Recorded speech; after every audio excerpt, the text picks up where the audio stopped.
ওয়ালাইকুম। আজকে দেখাবো এইচপি লেজারজেট প্রো 400DN এই প্রিন্টারে পেপার আটকে গেলে কিভাবে বের করবেন। অনেক সময় হয় যে প্রিন্ট করতেছেন, হঠাৎ করে পেপার আটকে গেছে, তখন এই পেপারটা কিভাবে বের করবেন। বের করার জন্য কয়েকটি জায়গা আছে। আমরা প্রথমে প্রিন্টারের এই পিছনের অংশটি খুলব। দেখব এখানে কাগজ দেখা যায়, এখানে যেটুকু দেখা যায় কম অংশ, যদি আরও বেশি এদিক দিয়ে দেখা যেত তাহলে এদিক দিয়ে আমরা টান দিতাম। এই একটা জায়গা আমরা এদিক দিয়ে টান দিয়ে বের করতে পারি, বাট আমরা এদিক দিয়ে বের করব না, এটা সামনে দিয়ে বের করা আরও ইজি হবে। দেখতে পাচ্ছেন। আবার আমরা এই জায়গাটাও চেক করতে পারি, এই জায়গা দিয়ে আমরা বের করতে পারি কিনা। দেখা যাচ্ছে এই দিক দিয়ে পেপার কোনো আটকে নাই, দেখা যায় না। তবে আমরা আরেকটা জায়গা পেপার আটকে গেলে আমরা যেটা করতে পারি, আমরা এইখানে চাপ দিব। দেখতে পাচ্ছেন, এই লকটাতে চাপ দিব। চাপ দেওয়ার পর ফ্রন্ট কভারটা খুলে গেল। এবার আমরা টোনার এবং ড্রাম এটা বের করে ফেলব। টোনার এবং ড্রামটা বের করে ফেললাম।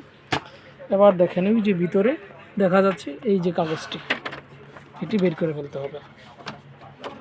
দেখেন,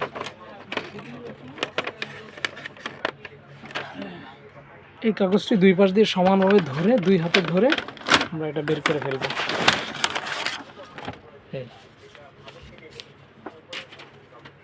এবার আমরা আবার টোনার এবং টোনারটা লাগিয়ে দেব। টোনারটা লাগিয়ে দিলাম, কভারটি ক্লোজ করে দেব। এবার আমরা দেখব টেস্ট প্রিন্ট করে যে এটা আসলে প্রিন্ট হচ্ছে কিনা। এর পাওয়ারটা আমরা দিলাম। পাওয়ার দেওয়ার পর মেশিনটা অন হচ্ছে।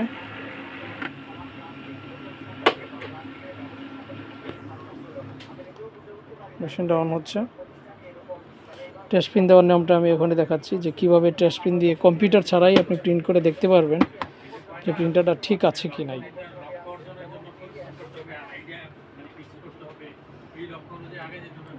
মেশিনটা এখনো পুরোপুরি অন হয়নি, ইনিশিয়াল মোডে আসার জন্য একটু সময় নেবে।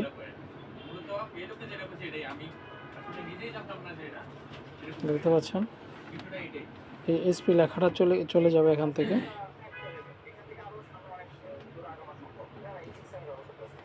দেখেন এই যে রেডি লেখাটা আমরা দেখতে পাচ্ছি, লেখা আছে রেডি।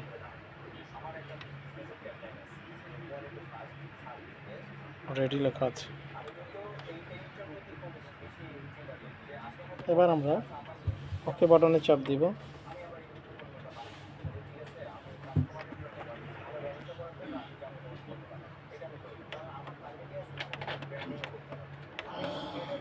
সেটআপ এই অপশনটা আমরা ওকে করব। এবার